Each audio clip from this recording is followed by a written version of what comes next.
Bihar board के class 10 और 12 के एडमिट कार्ड आ चुका है। आई होप आप सभी अपने एडमिट कार्ड में अपने सेंटर को समझ लिए होंगे। और ये जो बच्चे 30-40 दिन है, मैं इसमें बताऊंगा इस 30-40 दिन को आप कैसे अच्छे से यूटिलाइज करके अपने बोर्ड एग्जाम में एक बेहतर परफॉर्मेंस कर सकते हैं। एक सबसे बड़ा दावा करूं, आप आने वाले बोर्ड एग्जाम में अपने जीवन के सबसे अधिक नंबर ला सकते हैं। ये तभी होगा जब आप सही समय पर सही रणनीति से सही काम करेंगे। और मैं अपने तजुर्बे से, जो खुद मैं बोर्ड एग्जाम में 90+ % लाया हूँ, के तजुर्बे से बताऊंगा कि आप कैसे अपने परफॉर्मेंस को बेहतर कर सकते हैं। ताकि क्योंकि क्लास 10 और 12 के मार्कशीट आपके जीवन के थ्रू आउट लाइफ, पूरे जीवन में रिफ्लेक्ट करता है। आपके आगे आने वाले करियर में कहाँ जरूरी पड़ जाएगा, इसका कोई अंदाजा नहीं है। आपको कहीं ये बेनिफिट दिला सकता है। तो जानेंगे इस वीडियो में आपकी क्या रणनीति होनी चाहिए, आप कैसे अपने मार्क्स को इन्हांस कर सकते हैं, कौन सा चीज़ आप करना चाहिए और कौन सा चीज़ें आप नहीं करना चाहिए। चलिए बिना देरी किए हुए इस वीडियो को शुरुआत करते हैं। उसके पहले आप इस चैनल को, ग्रामीण गुरुकुल अभिषेक कुमार, इस चैनल को आप सब्सक्राइब कीजिए, ज़्यादा से ज़्यादा दोस्तों तक शेयर कीजिए। अगर आप पुराने व्यूअर है तो आप जानते ही होंगे, आप कॉपी पेन लेके जरूर बैठे, क्योंकि यूट्यूब में बहुत सारे वीडियो आते हैं लेकिन वो सिर्फ आप देखकर छोड़ देते हैं। आप जब तक चैलेंज नहीं लेंगे तब तक आप में चेंज नहीं आएगा। माय डियर लर्नर, मेरे छोटे भाई बहन, आप चैलेंज लीजिए तब आप में चेंज आएगा। इसके लिए आप कॉपी पेन लेकर जरूर बैठे, नोट डाउन कीजिए क्या मैं इसमें बताना चाह रहा हूँ। उसके बाद धीरे धीरे करके आप क्या कीजिए, उसमें अमल करना शुरू कर दीजिए, तब आपको पूरी तरह इस वीडियो का फायदा होगा। और आधे अधूरे वीडियो जरूर नहीं देखें, आप पूरे वीडियो देखें शुरू से अंत तक, तभी आपको पूरा फायदा होगा। चलिए बिना देरी किए हुए मैं बोर्ड पे लिखे हुए कुछ हाईलाइटेड पॉइंट है जो इंपॉर्टेंट है, उसे मैं डिस्कस करूंगा और उसे आप समझने की कोशिश करना। सबसे पहले हम लोग ये समझेंगे कि आने वाले बोर्ड एग्जाम में आपको सबसे पहले क्या करना चाहिए, अपने लेवल स्तर को जानना चाहिए। आप सिर्फ तैयारी कर रहे हैं 10 क्लास 12 क्लास, आप बार बार पढ़ते जा रहे हैं, लेकिन अपने आप का एनालिसिस कर ही नहीं रहे कि हम किस पानी में हैं, हम कहाँ तक मेरी प्रिपरेशन हो चुकी है, कहाँ तक क्या चीज़ में कमी है, क्या चीज़ मेरी स्ट्रांग है, क्या वीक है। इस चीज़ का आपको अंदाजा नहीं होता है। एज ए स्टूडेंट आपको सही समय पर सही गाइड करना जरूरी है। तो इसलिए सबसे पहले आप अपने लेवल को जानें, किस पानी में आप खड़े हैं। अगर आप तैयारी करते करते थक चुके हैं, आपका पोटेंशियल लग रहा है कि हमें कुछ नहीं आता है, तो आप थोड़ा सा सांस लीजिए और पानी पीजिए और अपने आप को एनालिसिस कीजिए, अपने लेवल को जानिए। तो लेवल को आप कैसे जान सकते हैं, इसके लिए आप सिंपली क्या कीजिए, अपने पिछले साल के प्रश्न पर, अब पिछले साल के जो प्रीवियस ईयर क्वेश्चन है आपके किसी भी सब्जेक्ट के, मैथ के, साइंस के और सोशल स्टडीज़ के, अगर 10th में है, अगर आप 12th में है तो फिजिक्स, केमिस्ट्री, मैथमेटिक्स, बायोलॉजी, जो भी आपके सब्जेक्ट है, उस सब्जेक्ट के आप एक एक टेस्ट दीजिए प्रीवियस ईयर क्वेश्चन का। आप प्रॉपर 3 घंटे बैठिए या 2 घंटे बैठिए, उसमें प्रॉपर आप एनालिसिस कीजिए, आप कितना आपको आता है। ऐसे एनालिसिस कीजिए जैसे कि आप एग्जामिनेशन हॉल में बैठे हुए हैं, आपके पास क्वेश्चन पेपर है और आप उसको हल कर रहे हैं। तब आप जानेंगे कि आप में कितना कमियां हैं, आप कौन से टॉपिक आप पढ़ चुके हैं, कौन से टॉपिक आपको पढ़ना बाकी है। इस चीज़ का अंदाजा यहाँ से होगा। अपने स्तर को जानिए, ये फर्स्ट पॉइंट है आपको अपने आने वाले समय में अच्छा करने का। तो अपने लेवल को आप जान जाएंगे। आप देखेंगे कि आप, जैसे आपका फिजिक्स वीकेट सब्जेक्ट है, फिजिक्स में आपको कम नंबर आएगा तो उससे एनालिसिस करेंगे। फिर उसके बाद क्या करेंगे, लिस्ट अप करेंगे। लिस्ट जो आपको सबसे अच्छे से आता है, जो टॉपिक है, जो चैप्टर आपको सबसे अच्छे से आता है, उसका लिस्ट अप करेंगे। फिर वो टॉपिक जो सबसे आपको अच्छे से नहीं आता है, उसका लिस्ट अप करेंगे। तो आई थिंक आपको समझ में आ रहा होगा। जो सबसे अच्छे से आता है आपको यहाँ से अंदाजा हो जाएगा किस चैप्टर में हम वीक है, किस चैप्टर में हम स्ट्रांग है। उस चीज़ को आप लिस्ट अप कीजिए और उसके हिसाब से आप क्या रिवीजन प्लान सेट कीजिए। आप रिवीजन, हर स्टूडेंट का अलग अलग रिवीजन स्टडी हो सकता है, that is not any allocation. आप अपने हिसाब से रिवीजन कर सकते हैं, बट मैं आपको कुछ सिंपल टिप्स बताऊंगा जिसके जरिए आप अच्छे से अच्छे रिवीजन कर सकते हैं।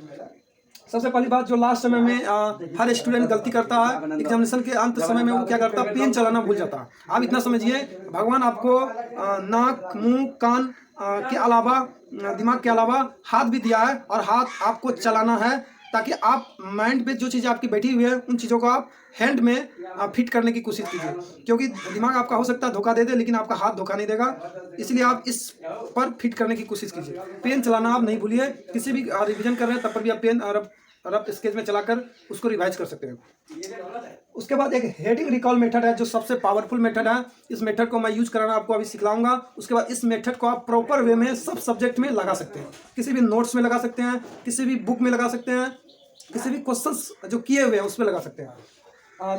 सबसे पहली बात आपको क्या करना है, अपने नोट्स जो आप प्रॉपर नोट्स पहले से बनाए हैं या आप अपने बुक में पेंसिल से मार्क्स कर दिए होंगे या हाइलाइटर से हाईलाइट कर दिए होंगे, उस नोट्स में आप क्या कर सकते हैं, हेडिंग रिकॉल मेथड लगा सकते हैं। दूसरी बात, एक फार्मूला सीट होता है जो कि लगभग जो अगर 11th आप 12th क्लास के बोर्ड एग्जाम नहीं है तो लगभग फार्मूले आपके दिमाग में सेट नहीं होंगे, क्योंकि वो बड़े बड़े फार्मूले होते हैं, आपको हो सकता है याद नहीं हो। इसके लिए आप क्या करेंगे, थोड़ा सा समय निकाल के आप एक सेंचुरी पेज में आपको 2 या 3 बराबर भाग में उसको बांट दीजिए और सेंचुरी पेज में आप क्या कीजिए, सब चैप्टर वाइज क्या कीजिए, फार्मूला लिस्टअप कर लीजिए। और मेरा एक्सपीरियंस है उस फार्मूले से आपके बोर्ड एग्जामिनेशन में 20 से 30% क्वेश्चन आपको डायरेक्ट फार्मूले से हिट कर सकते हैं उस क्वेश्चन को, और आसानी से आप नंबर ला सकते हैं। और उसको एक बना के आप क्या कीजिए, डेली 5 से 10 मिनट उसको याद करने की कोशिश कीजिए। फिजिक्स का भी, केमिस्ट्री का भी, मैथमेटिक्स का भी, आपको आई थिंक समझ में आ गया होगा। उसके बाद प्रीवियस ईयर क्वेश्चन, बहुत सारे जो सिंसियर स्टूडेंट होंगे प्रीवियस ईयर क्वेश्चन को सिंसियरली कर रहे होंगे, और बहुत सारे स्टूडेंट जो प्रीवियस ईयर क्वेश्चन को आप नहीं किए हैं तो घबराने की जरूरत कोई नहीं है, जहां तक किए हैं आप वहां तक कीजिए। उसके बाद अगर आपके पास बहुत कम समय है, 10 से 20 दिन का समय है, आप क्या कीजिए, आप पेंसिल उठाइए और प्रीवियस ईयर क्वेश्चन को आंसर देखकर आप क्या कीजिए, टिक कर दीजिए। नहीं करने से बेहतर है कुछ कीजिए। आप उस पेंसिल से क्या करेंगे, सब क्वेश्चंस को आप क्या करेंगे, आंसर में ऑप्शन में टिक कर देंगे। MCQ क्वेश्चन की मैं बात कर रहा हूँ।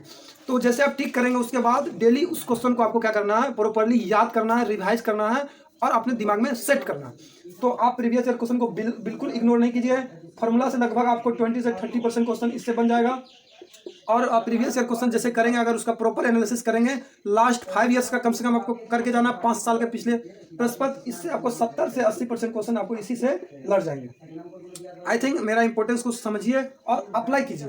अगर आप नहीं किए हैं तो फटाफट उसको पेंसिल से टिक करके आप उसको प्रॉपर वे में एनालिसिस कीजिए, दैट इज आप रिमेंबर कीजिए। उसके बाद टाइम मैनेजमेंट, किसी ढेर सारे स्टूडेंट को टाइम मैनेजमेंट में दिक्कत होती है कि कैसे 3 घंटे के पेपर को मैं हैंडल करूंगा। तो जाहिर सी बात है, अगर आप मैदान में लड़ने जा रहे हैं तो उसके पहले आपको प्रैक्टिस करना पड़ेगा। तो टाइम मैनेजमेंट का आपको प्रैक्टिस जरूर करके जाना है। तो टाइम मैनेजमेंट का प्रैक्टिस आप कैसे करेंगे, इसके लिए आप प्रत्येक सब्जेक्ट का 5-5 टेस्ट प्रॉपर समय में, जिस समय में आपका एडमिट कार्ड में समय लिखा हुआ, उसी समय में आप अपने घर पर बैठ के उसी वे में, जैसे कि आप एग्जामिनेशन हॉल में टेस्ट देते हैं, तो 5 टेस्ट देंगे और उसको एनालिसिस करेंगे। टेस्ट देना बड़ी बात नहीं है, उसके बाद एनालिसिस करेंगे, क्या हमसे गलती हो रही है, क्या नहीं हो रही है, क्या वहाँ सुधार करना है, दैट इज इंपॉर्टेंट। इससे आप अपने टीचर से भी कंसल्ट कर सकते हैं। इस चीज़ में आप अपने टीचर से कंसल्ट कर सकते हैं, टेस्ट देने के बाद वहाँ क्या आप गलती कर रहे हैं। 5 टेस्ट एटलीस्ट आपको देना ही देना है। अगर 10th का स्टूडेंट है तो प्रत्येक सब्जेक्ट में दीजिए, अगर 12th का भी है तो आप प्रत्येक सब्जेक्ट में दीजिए। और इसके बाद आपको छोटा मोटा चीज़ का ध्यान रखना है कि जो आपको नहीं करना है। इस समय में आपको सोशल मीडिया जैसे फेसबुक, इंस्टाग्राम, व्हाट्सएप, इस सब से दूर रहना है, क्योंकि इसमें आप अगर टाइम वेस्ट करेंगे तो आने वाला समय में टाइम आपके लिए नहीं होगा, क्योंकि टाइम आप पहले से वेस्ट कर चुके हैं। तो इसलिए फ्रेंड सबके चक्कर में भी आपको नहीं पड़ना है। बहुत सारे फ्रेंड्स आपको समय वेस्ट करने के लिए इधर से उधर भटकाएंगे, आपको बिल्कुल नहीं भटकना है, अपने गोल पर सटीक रहना है। इसके बाद आप हेल्थ का भी ध्यान रखेंगे। सिर्फ पढ़ाई नहीं करते रहेंगे, बार बार पढ़ाई करते करते करते करते आप पूरा बोर हो जाते होंगे, तो ऐसा बिल्कुल नहीं करना है। आपको ब्रेक लेकर पढ़ना, अपने हेल्थ का प्रॉपर ध्यान रखना, सिर्फ पढ़ाई नहीं करना। तो इसके लिए आप थोड़ा सा मेडिटेशन वगैरह कर सकते हैं, थोड़ा स्पोर्ट्स वगैरह खेल सकते हैं, आप थोड़ा बहुत इंजॉयमेंट कर सकते हैं। हार्डेस्ट टफेस्ट नहीं करना है, और हार्ड और टफ क्वेश्चन को करते वक्त घबराना नहीं है। हार्ड टफेस्ट एग्जामिनेशन में क्वेश्चन को बिल्कुल अभी छोड़ देना है, और नए टॉपिक जो भी आपका है उसमें ज़्यादा फोकस नहीं करना है। आप जो पहले से कर चुके हैं उसी को बार बार रिवाइज करना, बार बार रिवाइज करना। रिवीजन ही एक ऐसा की है जो आपको एग्जामिनेशन में एक बेहतर परफॉर्मेंस दिलाएगा। जितना आप ज़्यादा सेल्फ स्टडी करेंगे उतना बेहतर आपका नंबर आएगा। कभी भी डीमोटिवेट नहीं होना है, क्योंकि आप ये नहीं समझिए कि ये समस्या सिर्फ मेरे पास है। हजारों लाखों स्टूडेंट इस एग्जामिनेशन को दे रहे हैं, अगर उसके पास ये समस्या है तो ये डरने की बात नहीं है, कॉमन फिनोमेना है। तो ये मोटिवेटेड, बिल्कुल आपको डीमोटिवेटेड नहीं होना है, मोटिवेटेड रहना है। अगर वो कोई दूसरा कोई कर सकता है तो आप भी कर सकते हैं, तो ये मन में विश्वास रखना है कि मैं भी कर सकता हूँ। तो आप इन चीज़ों का ध्यान रखना है। और एक बड़ा सरप्राइज इस चैनल के माध्यम से आपको मिलेगा। अगर आप ये सोचते हैं कि मेरा मैथमेटिक्स सबसे वीक सब्जेक्ट है और मैथमेटिक्स हमको अच्छे से समझ में नहीं आ रहा और मैं कैसे मैथमेटिक्स में अच्छा नंबर लाऊंगा या पास करूंगा, तो इस चैनल के माध्यम से आपको मैथमेटिक्स के रिवीजन चेकलिस्ट प्रत्येक चैप्टर का मिलेगा।